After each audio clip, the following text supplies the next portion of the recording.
தென்னிந்திய மக்களை பொறுத்தவரைக்கும் சினிமா வேறு சொந்த வாழ்க்கை வேறு என்று பார்ப்பவர்கள் கிடையாது. உன் சொந்த வாழ்க்கையில் நீ எப்படி இருக்கிறாயோ அதை வைத்துதான் சினிமாவில் உன் வெற்றி என நிர்ணயிப்பவர்கள்.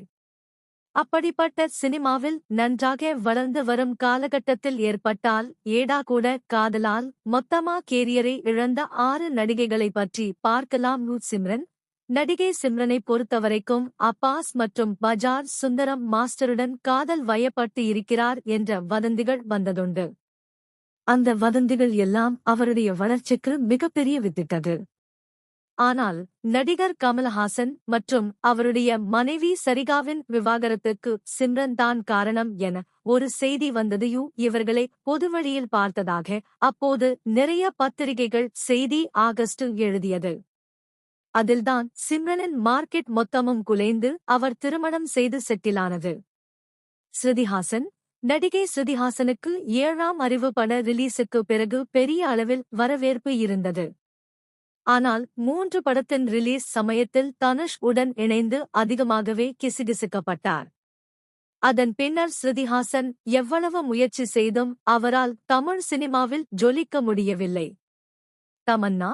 நடிகை தமன்னா வளர்ந்து வரும் காலகட்டத்தில் கார்த்தியுடன் இணைந்து பையா மற்றும் சிறுத்தை படத்தில் நடித்தார். இந்த சமயத்தில் தமன்னா கார்த்தியுடன் காதல் வயப்பட்டு இருப்பதாகவும் சொல்லப்பட்டது. ஆனால் வீட்டில் சம்மதிக்காததால் கார்த்தி உடனடியாக திருமணம் செய்து கொண்டார்.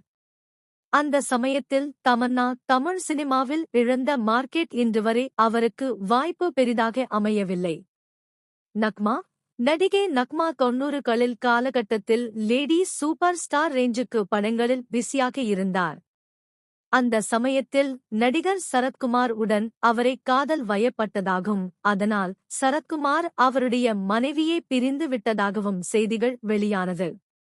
இது நக்மாவின் சினிமா கேரியரையே காலி பண்ணியது.